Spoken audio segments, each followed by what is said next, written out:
Morning. I'm Ann Kalayil. I'm Vice President and founding mother of IWIL Training Academy. And it's really my pleasure and privilege to welcome all of you to our annual Don Clark Netsch Policy Forum. Our topic is really important, DEI in the workplace, and what does success look like. So I, first of all, want to thank each one of you for joining us. Every year we've been holding this forum in memory of Don Clark Netsch, a trailblazer in Illinois politics. She was a state senator, an Illinois comptroller, Democratic candidate for governor. She was one of the first women to be invited to teach in United States law school, and she worked for women's rights, civil rights, in other words, human rights. Don was super smart, a strong advocate for equity, and a visionary. And for those of us who worked with her, we learned so much. It was such an honor to be able to even get to know her. She was one of IWIL's founding mothers and was so very engaged in the organization that it was like, for me, it was so hard to keep up with her. I wonder how she got to do so much that she was able to do. And so we're so grateful that you can join us today to honor her memory. So our panelists today are leaders in government, in labor, and non-for-profits, and they're here to discuss their efforts in promoting successful DEI policies in the workforce. So what I'm going to do is just briefly introduce each of the panelists, and we'll also drop in their bios. I'll start with Ann Evans. She's the other Ann with the E. She's the CEO of Elevate, a non-for-profit organization based in Chicago. Elevate designs and implements programs that reduce costs, protects people and the environment, and ensures the benefits of clean and efficient energy use reach those who need them the most. Dr. Evans has worked for over 25 years in both the non-for-profit as well as in the public sector in the US as well as in Southern Africa. Thank you for being here, Ann. Our next panelist is Chynna Hampton. She's the Equity Director for Climate Jobs Illinois, a union-led initiative that has successfully passed legislation promoting DEI for good paying union jobs in the clean energy sector. Chynna is working to ensure that individuals and community organizations across the state of Illinois have access and opportunity to training and job readiness skills for unionized careers in clean energy. Really important. And then lastly, we have Bria Scudder. Bria is the first Assistant Deputy Governor for Public Safety, Infrastructure, Environment, and Energy in Governor Pritzker's administration.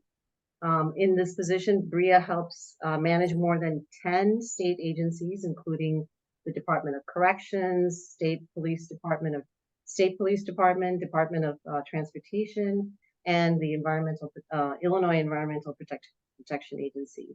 She also directs and implements the administration's top policy initiatives, including energy and criminal justice reform. So we're so honored and excited to have the three of you here to join us in this conversation. So let's go ahead and start the conversation. The first thing that I'd like to do is to ask each one of you to share a little bit more about the work that you're doing and how you're impacting diversity, equity, and inclusion, respectively in your organizations and also broadly. So I want to start with Ann. Perhaps you can elaborate a little bit more on how Elevate is your programs and policy agenda and partners are creating an equitable world. Thank you, Ann. And thank you to IWIL. You're an amazing organization. I've nominated numbers of people over the years, and I'm just like so thrilled to see the growth in leadership. And I'm also really excited to be with Chynna and Bria today. I look forward to listening to you and learning from you as well. So at Elevate, we're working directly on the issue of energy and water insecurity that impacts families and communities of lower wealth in particular communities of color on a daily basis, as families are making daily decisions on whether or not they're going to heat or eat, whether or not they're going to pay their light bill or they're going to pay their rent. So it's directly related to housing insecurity and food insecurity as well. And communities that have experienced decades of injustice from practices like redlining have deteriorated housing, and that housing results in higher energy and water bills. It doesn't have to be this way. We invest, and we'll talk later about this, and grateful for Bria's leadership on what the state of Illinois is doing around the Climate and Equitable Jobs Act. But there is huge unprecedented investment in reducing energy and water consumption right now. So we know that energy efficiency and solar panels really dramatically reduce utility bills and therefore dramatically reduce energy and water burdens. And unfortunately, because we have so much work to do with institutional racism, most of the energy programs historically have benefited folks from upper income whiter communities. So there's what we do at Elevate is we're entirely focused on serving affordable housing in communities of color. And then we also recruit and train businesses and people from these same communities of color to do the work and get the revenue. Thank you for that. Chynna, as equity director, can you sort of share with us how are you creating an equitable workplace and community? Yeah, thank you. And ditto to Ann and Bria. I'm looking forward to sitting on this panel and learning more about the work that our co-panelists do. And thank you, IWIL, for the opportunity. So in my role as equity director for Climate Jobs Illinois, it's a campaign out of the Illinois AFL-CIO. So I get the wonderful opportunity to partner with all of our building and construction trades councils throughout the state of Illinois. In addition to partnering with the building and construction trades councils, I also get the opportunity to partner with different nonprofits throughout the great state of Illinois. So currently we have a coalition of partners, 23 to be exact, that we are partnering with. These partners will help us, one, train individuals that are interested in these careers in clean energy. So they're going to be the ones that are going to be the conduits for these individuals to actually get placed in these different apprenticeship programs. We also will be supporting, and another way that we will be implementing DEI in the workforce is we're going to be supporting our candidates through our Energy Transition Barrier Reduction Fund. And so this fund is going to be a fund set aside by the Illinois Department of Commerce and Economic Opportunity, where our nonprofit organizations that we are partnering with will be able to tap into those resources to ensure that as individuals that are interested in these careers in clean energy, what we've seen in the workforce development spaces, they have barriers. So what we want to ensure is we alleviate any of those barriers that they may have. So this fund is going to be able to cover the cost of transportation, cover the cost of housing, most recently, which is really important, mental health services. So ensuring that as individuals get into these careers, they have the mental health supports that are necessary to help them move forward. Childcare assistance is a really big thing. So I'm a mom, so I understand what it means to be able to work during the day and be able to have the support needed. So we want to be able to require impact. So do have DEI impact and not really set goals. The biggest thing about the work that we're doing is the unions are at the table. So they are the ones that are sitting at the table, and we're having the conversations with the nonprofit entities to figure out how we can create a more equitable workforce. And those conversations have proven to be great, and looking forward to partnering with Ann and Elevate on the work that we're doing moving forward. Thank you. Bria, you have an extremely interesting portfolio, and I can say that because I'm also in the infrastructure world. And so with public safety, infrastructure, and environment, can you tell us a little bit about the role of DEI in your work and the impact you're making in the workplace for communities across the state? Sure, and it's such a big question. And I want to start by saying, so one, and this is my fault, I forgot to update it. I recently started in the deputy governor role. I previously served in a first assistant deputy governor role. And one of the things that I did is when I hired someone for that role, there was a woman of color in that role. And I think that one of the things that's really important is not just talking about diversity, but showing it. For me, one of the first things that I thought to do, and I'm sorry, my voice is going in and out. One of the first things that I thought to do is just reach out to people who are doing, who are qualified for all sorts of positions, who are diverse candidates that aren't in the normal channels for government. I have to be honest, I've served in a number of roles in state government, and each time, every time a year went by, I thought, I don't really fit in here. I don't know anyone, I don't run in these circles. And so I don't know if this work is for me. And so I want to make sure that women and people of color who are qualified, who want to do this work, don't feel the way that I did when I started in state government. And part of that is outreach. Some of it is policies. We talked already a bit about work from home and the need to be flexible for all types of families. And I think that's huge. And the state is finally coming around to that and recognizing that we have to be able to reach out to candidates that are all over the state. They won't all be in Springfield, right? Some of the other things that we do is working on policies that affect people of color and women, right? I know that what keeps me doing this work is I want to be able to make change in the communities like the one that I grew up in, like the one my family lives in. And I think that's a way to keep diverse candidates there. If we aren't doing the work that shows that we care about those communities, then how do we expect diverse candidates to want to continue or to want to serve, in state government or any other role? So those are just some of the things that I think are really important to make sure that we have diversity.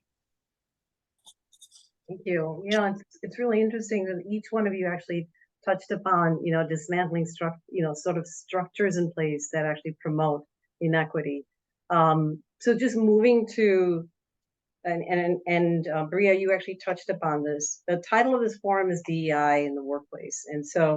And what does success look like, right? So if you were to look at achieving DEI goals in each of your work ecosystems, perhaps maybe you can sort of talk a little bit about what are those goals and what benefits does that bring to your specific workplace and then Illinois broadly.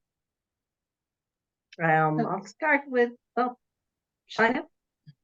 Yeah, I was gonna say, like, I can kick it off if necessary.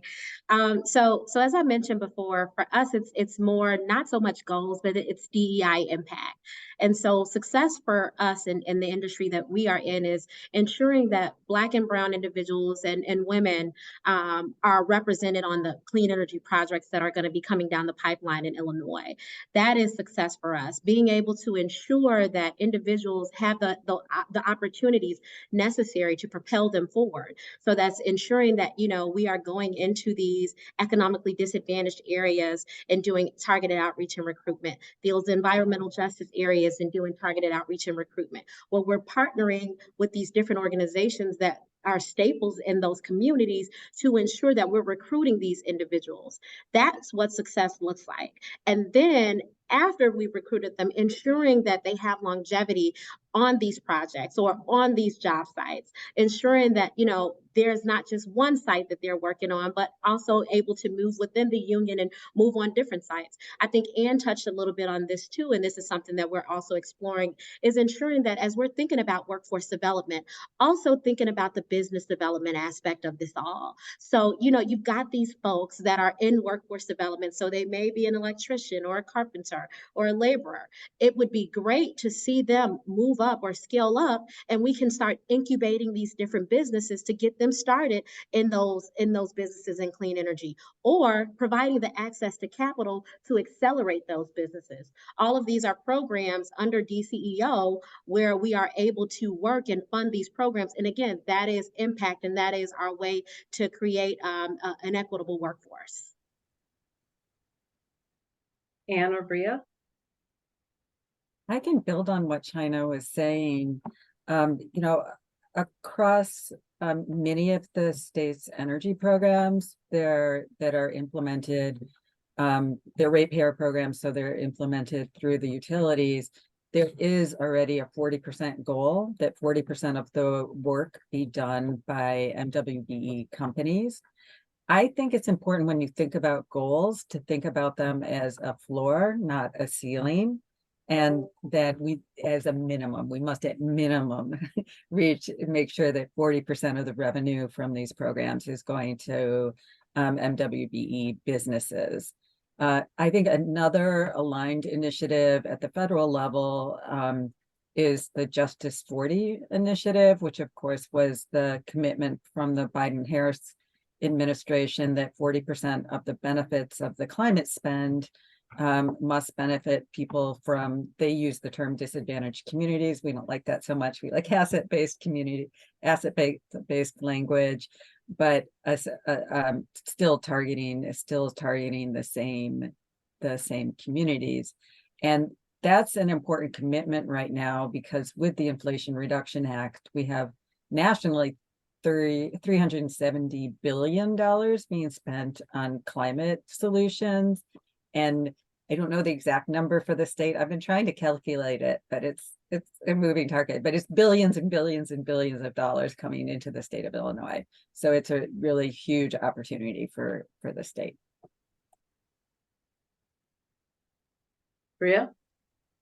You know, I think one thing that's really important, so I over the years, and I didn't used to be this way, over the years I've become very direct. And I think it's in part because I got frustrated with having to have the same conversations over and over again. One of the things I really hate about diversity discussions is that we all know what the problems are. We all know what the numbers are. And yet I think sometimes I leave a discussion or a training feeling like all we did was have the same conversation we had before, and we don't see any change from it. And so sometimes for me, what that means is having really hard conversations about the obstacles. And I'm going to give an example. I had a meeting recently. It was about how to make sure on energy. It was about how to make sure that we're including diverse companies with all of the new initiatives related to energy and energy efficiency. How do we make sure that we are bringing in groups or businesses that have previously had barriers to enter? And one of the meetings that I had was with a company who their job is to focus on that. And when I asked them, well, how much money do you take from the companies to kind of help them with the entry process? And they said 20 to 25%. So just because we have a very difficult, process to navigate in government, and because we aren't as inclusive in government outreach to make sure that we have that diversity, there are, plenty of people that are waiting and willing to say, well, I'll benefit from diversity, whether it's a minority-owned business or not. And so it made me really think, frequently we have a lot of people who say they want to help diversity, but it doesn't really help the long-term inclusion and the benefit to minorities. And so I just try to make sure that we're being honest about the conversations when we say we want to be inclusive or we want to be helpful, that we're not just kind of checking a box, that we are going about it in a way that not only says they're included, but they're treated as equals. Businesses are able to thrive from the opportunities in the same way that everyone else is. And whether there are obstacles to even workforce training or workforce development, obviously we talk a lot with labor about how we can improve numbers for women and people of color to participate. And there are ongoing challenges there, and it requires a partnership, and it also requires to have very difficult conversations. And for me in government, sometimes those conversations are avoided because they're not easy politically. but I think that I'm lucky to serve in office and to work with so many people across sectors that are actually interested in solving the problem. So I think making sure that we're having different types of conversations, as well as kind of really lifting the hood to see why we're still in the position that we're in. Mm, mm. I'm going to dig in a little bit deeper here, right? So we've talked a little bit broadly, but I want to go back to you. I want to go to your own workplace, right? And you know, and I use this analogy, and IWIL has heard this analogy before.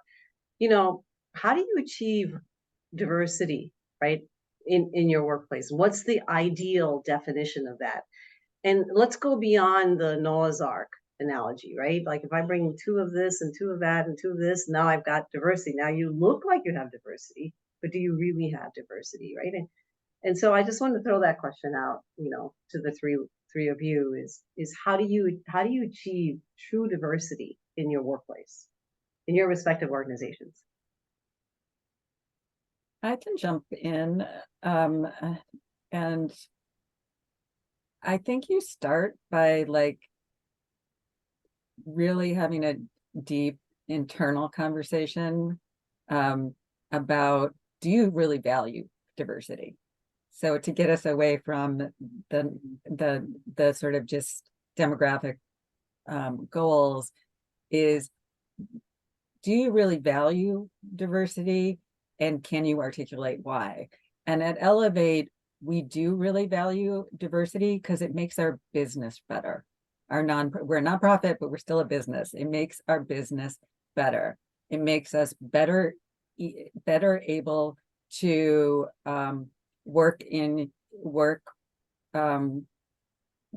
support of communities of color, because about 50% of our staff come from communities of color, and you know, we're always looking to grow that. And about 65% of our organization are women, which is not common in the energy industry. But we're working on issues of energy insecurity and water insecurity, and many times it's women taking care of their families that are directly impacted by that. And so I think like asking and creating a value statement around what value does diversity bring to me, I think is a critical first step. And that's been really important to us. We also value hiring people from the trades, because we need their perspectives as we're doing construction projects. So really thinking through, you know, how are we going out and recruiting? Speaking to Bria's point, you know, it's really, there's so many barriers to entry to all of the systems that we operate in. And so really inviting people in,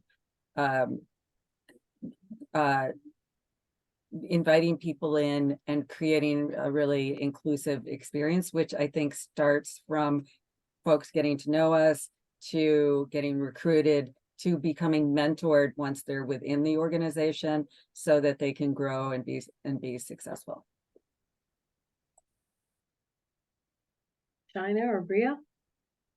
And Bria, in your answer, can you also touch upon sort of like when you said difficult conversations, what exactly do you mean by that too?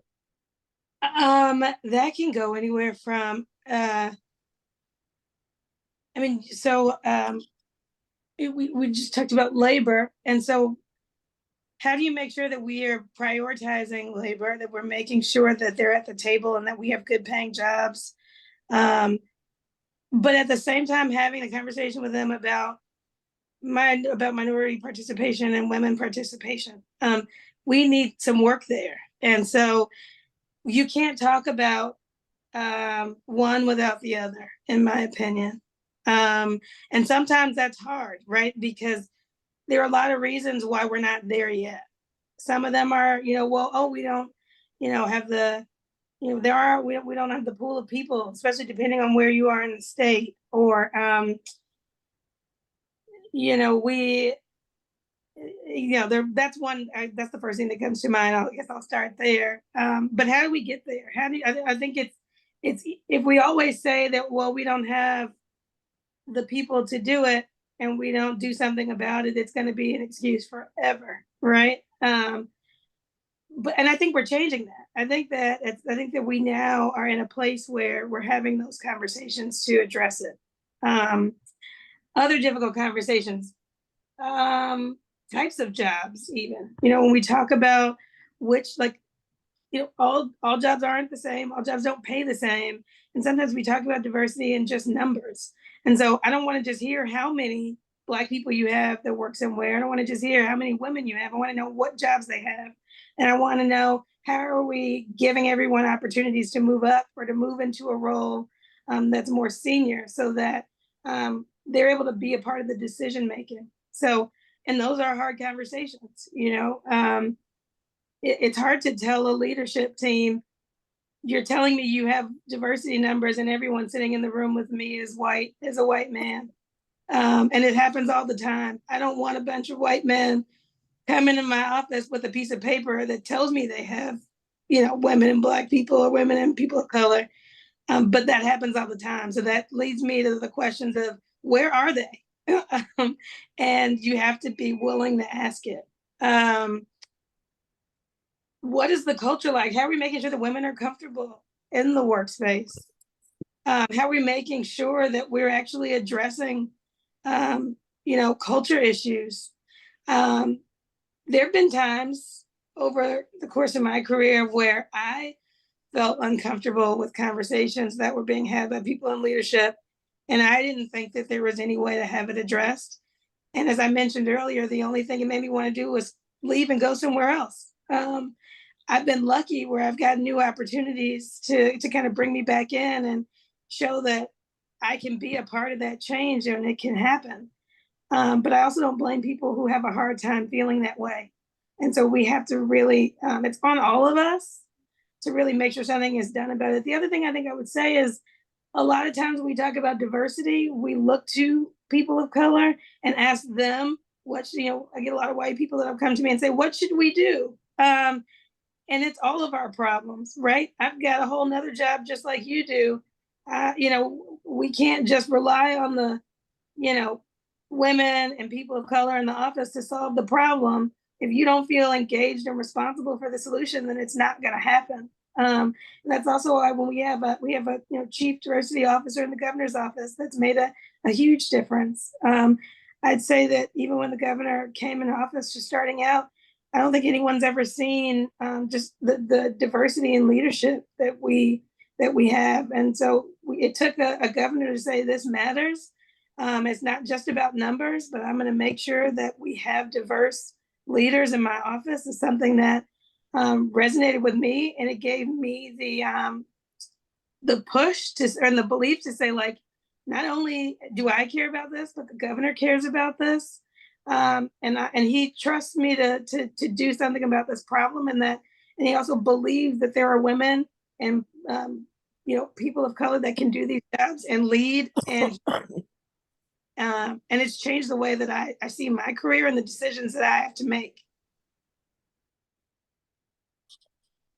Chynna? Those were great responses. I think to piggyback off of both Bria and Ann, one of the things that I think that just kind of in my industry, labor, and working with like nonprofit entities, is like really being able to create a space where you understand like the participants. So mentioning, just kind of going back to like those supportive services, like those are instrumental in ensuring like you have an equitable workforce, like you're able to be able to like meet the needs of those employees. So, you know, just kind of from my own experience, again, like really piggybacking off of that, like I've been in spaces where like, you know, I have two kids, I have a 16-year-old and a 2-year-old, huge age gap. And so like, it's like me learning all over again, like with the 2-year-old, but being able to work in the space that I'm in with my 2-year-old has like been phenomenal.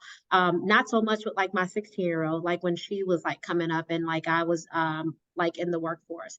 It was definitely like a really hard task to be able to have like a job that was understanding, like of like, you know, things happen, kids get sick, like with childcare, versus like the space that I'm in now. It's like, this is really important as we're thinking about these folks that are going to be working on these job sites. So understanding like things happen, understanding that folks need support if they do have children, understanding like that things happen where folks need support with transportation, understanding that, you know, sometimes folks have good and bad days. So like understanding like mental health support is necessary too. So all of those things are really important. I'm going to sort of, Chynna, I'm going to ask you to continue this, because what you touched upon is the fact that, you know, each one of you are in different sectors. Mhm. You're labor and you're not-for-profit, and Bria, you with the public sector. So are there challenges that each one of you face in your sort of unique sector that's actually just unique to your own sector? Yeah, so I mean, I wouldn't say there are challenges. Like I've actually had like in my sector, like folks really be understanding. Now, the one thing I can say is, you know, as I'm talking to like participants that are working on these job sites, you know, like we have a strict policy, like you got to be on time, because if you have a very important role on a construction site, like certain things can't move without certain people. So that is like one of the biggest things that I've just kind of seen, like as we're moving forward in like the construction sector and the clean energy sector.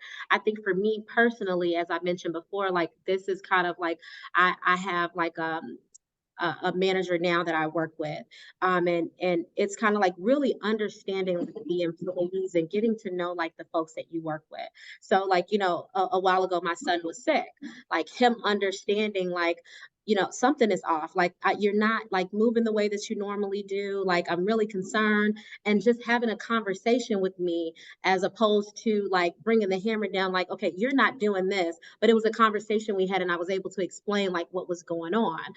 The same thing goes when like we have like these different folks that are on these like construction sites. Like you've got like a lot of like the site supervisors that are able to talk to folks about like what's happening. We go in and we do like diversity training to be able to talk about those things. And so, you know, it's a different response that you're getting from these employees, which makes them want to come to work, which makes them want to be a part of this company or work with these different entities, because they feel like this is someone that actually cares for them.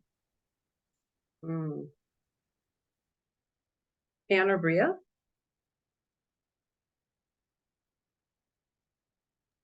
I can go.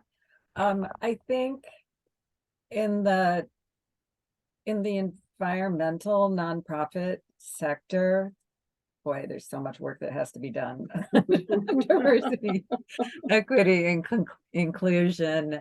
And there's a long history of environmental organizations harming environmental justice communities, and in my view, a misalignment or a problem with the value structure that somehow prioritized the planet over people, instead of seeing how you can provide good outcomes for people who've been harmed by industry that also harms the environment, and lifting up environmental justice communities. So there's just like so much work that has to be done, all from the, I think, mission value strategy side, as well as to the leadership side, which for many years has been white male dominated and sort of, I would say, technocratic dominated in such. And I think like this is part of how these systems and structures were allowed to be built, because people were excluded, because, you know, a lot of the decisions in the energy sector get made at the state public service commission, our Illinois Commerce Commission, and that is not like an accessible accessible venue. So I would just say, yeah, so much work that has to be done at so many levels within the environmental nonprofit community. Bria? And it meant a lot to me that you said that. Because if I have another white person tell me or try and tell communities of color how they're supposed to prioritize what environmental justice means, it's gonna drive me crazy. But I appreciate that you said that. I want to make sure I'm answering your question. And it sounded like your question was, have I experienced something in the workplace? Or No. can you tell me Yeah. again? So, you're in the public sector, right? And when you think about promoting DEI in your workplace, what are some of the unique challenges in the public sector that you have faced, with respect to DEI? I'd say with state government, because government can be slow, you want to make sure that you are able to get the candidates that can really help state government with DEI. I mean, I think some of the things that we're doing, I know that we recently started something where you can do hires on the spot for certain CMS job fairs, things like, if it takes 6 months in government or more to bring somebody on, you miss a lot of qualified candidates. And so if we really are prioritizing diversity, it's important for us to acknowledge that everybody can't wait that long. If we are really intentional about increasing our numbers, how do we make sure that we have a process that allows us to be productive in that way? So I'd say that's one thing that is a challenge for me as far as DEI, just making sure that we're not going to we don't end up just kind of as representations of stereotypes that state government, there's too much bureaucracy, and that there's always a challenge, and there's certain things that just can't be done because of that. So I think just really showing people, and part of that is just our process, outreach, how we hire people, that this is important, and we're willing to change even when it's really hard to change in government to address the problems that we see. I'm going to pull in a question here that's in the chat because it's tied to this, and it says, and this is from Mary Morrissey, getting the right people hired is the first step, but how do you ensure that the voice of those individuals are heard during the decision making?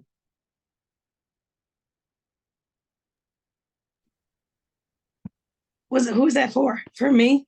Any one of you. I'm just leaving that open. Who wants to jump in and take that? I can start, I guess. I mean, Sure. I think some of it is, again, I mentioned this when it comes to hiring, but I think this is also true with staff in the office, is making sure you're actually doing some outreach, and that can be even in the office. Are there women and people of color who haven't participated, and why? Like acknowledging that maybe you have people who are there, and if they haven't been a part of certain initiatives, asking them more about their experience. Really just noticing when you see who's been able to participate and who hasn't in different initiatives. I know one of the things that I had a friend in state government say to me is, it's really important when you're in meetings, if you hear another woman who has a good idea and it gets kind of drowned out by other men in the room, but if a man says the same thing, all of a sudden it's a great idea. As a woman, I want to make sure that I kind of double down and say, just like Ann said, for example, I think that this is a good idea and here's why. Because there's going to be times where even if we're there and even if we try and speak up, for reasons intentionally or not, we just don't get heard. And so I think just making sure that not only are we advocating for ourselves, but we are advocating for others who may not have had a voice. Ann or Chynna? You want to add to that? What she said. Okay, all right, very good. So I was looking at the Bureau of Labor Statistics, and it says 47% of our workforce in the US are women. We have 98% of our speech pathologists are women, as opposed to 11% are civil engineers. And if you look at the CEO positions, women only represent, guess what, 27%. So the fact is that we still are facing challenges, including pay, low pay, and in having the lack of quality and affordable childcare options. And I was just wondering if each one of you, incredibly successful women, if you could perhaps, tell us about your experience and challenges as a woman into getting to where you are today.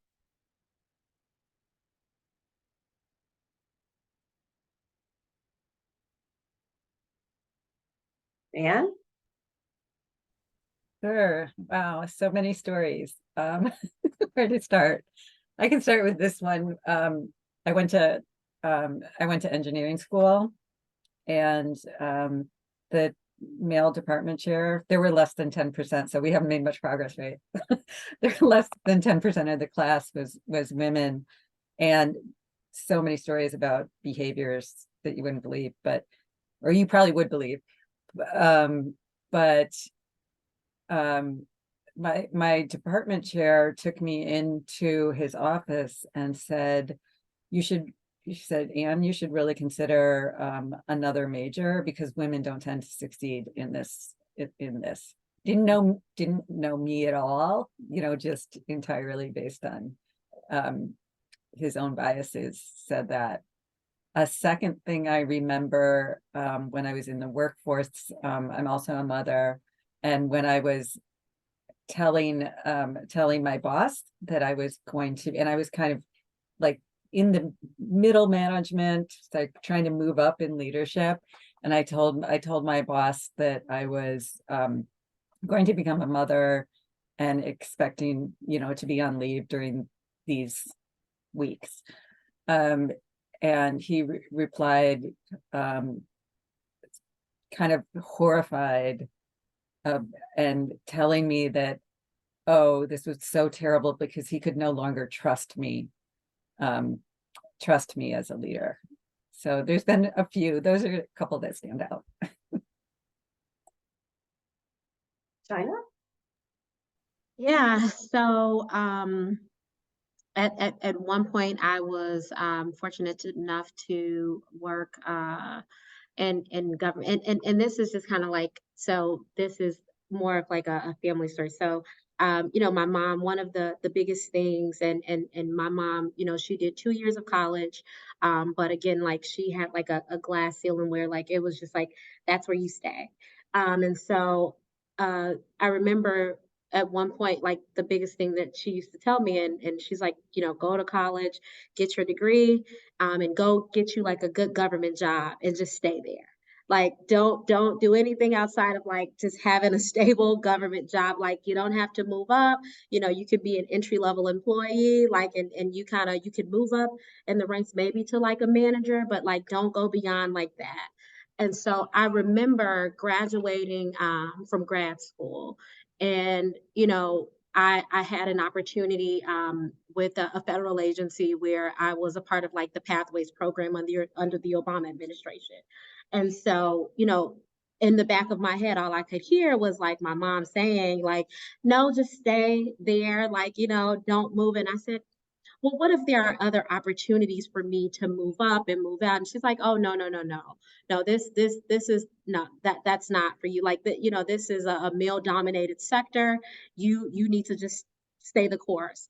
And so I remember just saying like, well, what if I didn't? What if I don't? So ended up just branching out, got an opportunity at another government agency, and I was able to climb the ladder. And so I got a taste of like, wow, this is what it is like on the other side. This is what an opportunity looks like. And of course, like it was male dominated, but I was able to rise through the ranks and have these opportunities. And so You know, for me, it was more just kind of what I had seen growing up and what I had heard, and really debunking those myths and being kind of the change agent, even for my family right now. You know, being able to say, no, you can do this, like step outside the box. There are opportunities. Thank you. Bria? Yeah, I've been really lucky to work with some really amazing women who supported me and told me that it was okay to ask questions and told me that my opinion mattered. And even when I didn't have the confidence myself, I had other women that I could lean on during those times. Yeah, I mean, I think I've just been really lucky to have that. And I think, again, and I said this earlier, part of it is making sure you provide those opportunities for others, so that we're passing it on. I can't stop at us, right? And I think so it's making sure that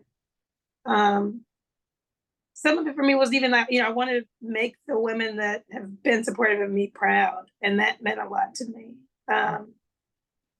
So yeah, I mean, a lot of what kind of kept me going, or what had me overcome the many challenges that exist, are,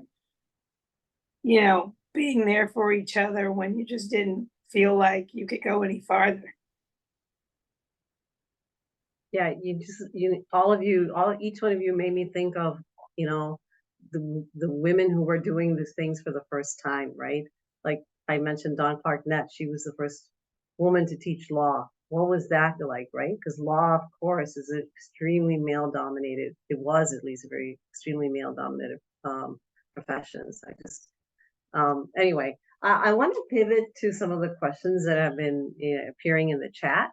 So there's a question here from Lynn, and so I'm going to paraphrase your question, Lynn, a little bit here. It says, most academic DEI support services on college campuses focus on racial and gender diversity or lower achieving groups. And racial, typically is Black or white. Other groups, especially higher achieving groups, are often neglected because it is assumed that they do not need emotional or any kind of support. And so this makes Asian American students, faculty members, feel invisible and excluded, and therefore, contributes to a lack of belonging. What advice do you have for academic? And I'm going to just say, just broadly, right, in the space of DEI, what advice do you have to address this issue, so that groups like, for example, Asian Americans are not missed or not addressed? Throw that out to see which one of you would like to address that. I can chime in. I mean, I think there's a few things. One, so I think it depends on what you're asking about. I think that, unfortunately, there's a rhetoric that says, if you talk about diversity here, then that means someone else isn't getting something, and that's not always the case. I think it depends on what issues specifically you mean, but representation matters. And I think that women and people of color, including Asians and Asian Americans, also have an experience that's unique, that needs to be recognized and validated. And I think some of the ways to do that are, one, are there groups? Are there other groups that are working on these issues, and how do you kind of make sure that there's an inclusive effort across groups or organizations to be supportive? I think this is I think when we talk about diversity, it shouldn't be a one versus another situation. I think the conversation should always be, we should always be able to recognize, who is being left out. Do they have support and representation? And, what does that solution look like? Since I'm not in education, it's hard for me to answer that question specifically. But I do also want to say, just generally, there are some initiatives where, like the other thing I've been seeing lately is we also can't be afraid to say like something affects Black people. You know, like there are certain things that just affect Black people or Asian people or Latinx people differently than they do other groups, and it's okay to acknowledge that. But at the same time, it's important that we are acknowledging when when Asian Americans or Asian students or faculty are not being included or supported, and that should be addressed too. I'm going to just go ahead and add, as you know, I'm a board of trustee in an academic institution, and you know, this is where for public higher ed institutions, you have board of trustees, and I think it's important to have representation there at that level. In a recent example, being the only Asian American on the board, what I was able to, and it was again, so a lot of this is by accident because it's not even being thought of, right? You know, we were working on something, and what I noticed was the Asian American perspective was going to be missing. And so I was able to point that out. And so sometimes, you know, again, that being at the table really helps. And that's where you can actually bring in the different perspectives. Anna or Chynna, I don't know if you want to add to this. I would just add that we all need to educate ourselves all the time and acknowledge like the hate crimes focused on Asian American women and the targeting of Asian American women, which is just horrific. And so I just want to send a lot of love out to you, Lynn. I also don't have an academic background, so I can't help. I just have heard from others that it can be really politically challenging within academic institutions to make change. So want to just send a lot of love. Thank you. Nancy Cohen actually has a question here about walking the walk is important, and that she has a client that wants to work with MBE and WBE vendors. And so what's the best way to find them?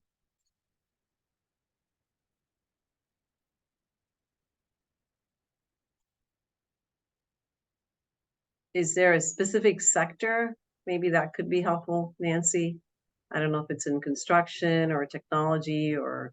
No, I work with organizations that are I work with in the nonprofit world, and it's actually someone who's putting on a major function and is looking for those types, wants to be supportive of bringing diversity to their organization, thinking about caterers, photographers, just really just the services that an organization would need. It's not long-term developing a building or anything like that, but just thinking that if anyone knew of resources where people can network to find those people, those companies, those small vendors that are having trouble breaking into the bigger world because they are not they're not breaking in.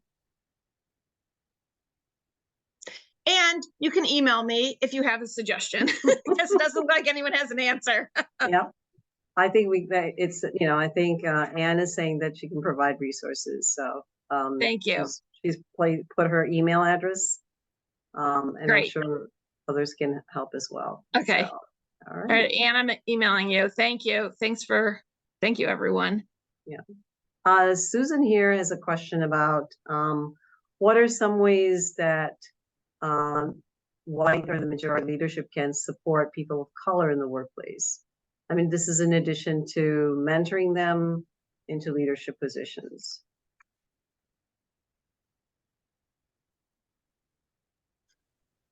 So I think that's a big one right there. I think the mentorship into the leadership position. So just kind of like a step-by-step process of next steps.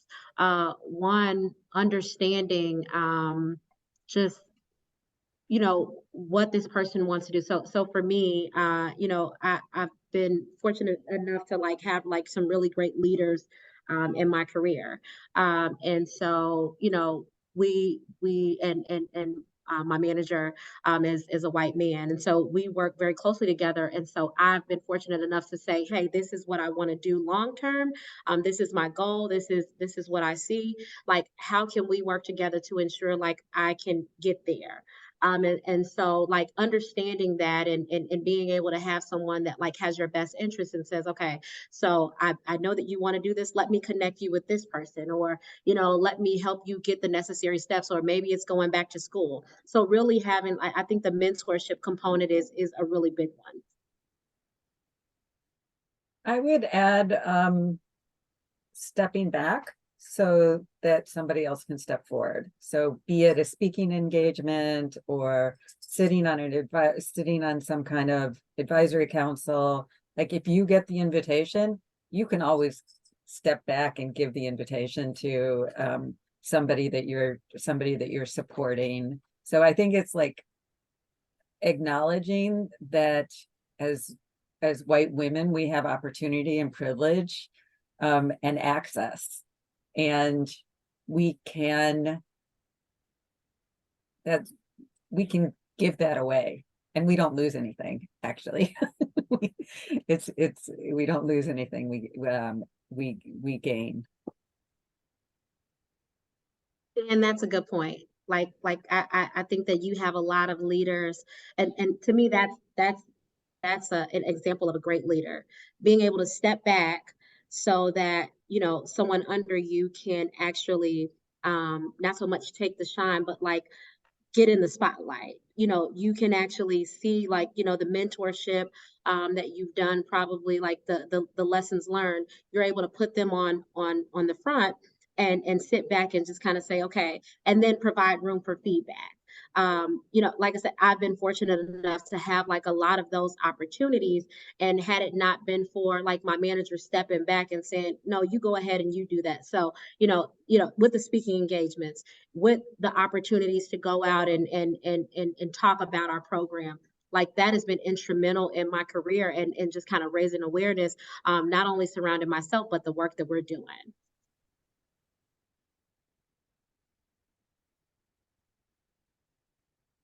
Bria?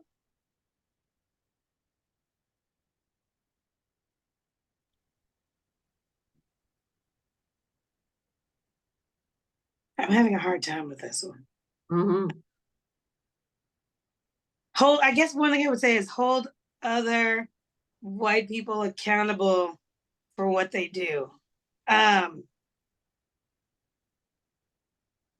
If you see something that isn't fair, or you notice that someone hasn't been included in your space, and you know, it might be too coincidental that it happens too frequently to someone who is, another woman or person of color, then say something, because sometimes it's hard when it's just me all the time complaining about an issue that might be racist. It's easy for somebody at some point to just say, well, Bria, I don't want to be the only person talking about an issue, right? If you see it, it's also your responsibility to say something about it, and to make sure, help or try to make sure it's addressed.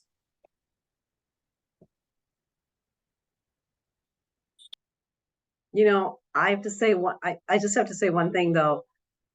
We have these we have these heritage months, right? Where it's, Black History Month, and it's like what ends up happening is when you go to these events, you don't really see any diversity there, right?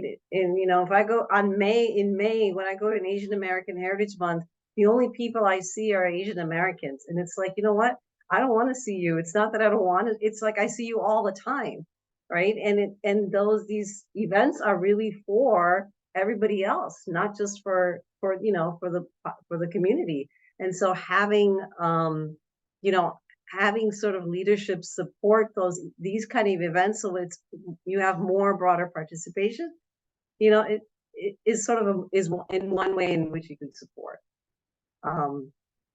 Anyway, we are 6:31, and I really want to thank everyone here for a really good conversation. A special thanks, Anne, Chynna, and Bria for sharing your time, your experience, and thank you, for the women and the people who have actually joined us here. I think some of the things that we've learned is that you need to have women who have the authority to make decisions. So they need to be in position of influence. We've taught you all have highlighted the fact that we need to dismantle structural racism, whether it's if you have policies, those policies need to be people-centered, and that they need to promote, equity. And then in terms of the DEI workforce, we just need to understand the unique opportunities we have to address so that the workforce can actually be productive. Reach back and bring people along to the table. And then more importantly, the burden of DEI should not be only with the people of color, right? It needs to be with all of us. So I really hope you enjoyed hearing from our esteemed panelists, and that hopes that this conversation prompts you to engage more of such conversations with your networks about DEI in the workplace and in the work that you do. And then finally, on a closing note, I want to thank you for gathering for this special annual tradition in honor of Dawn Clark Netsch. I'm sure she'd be very, very proud as our founding IWIL mother, and she's just a trailblazer. We hope to see you next year as we do another one of these events. And so happy Thanksgiving and have a good rest of the evening. Thank you all. Thank you.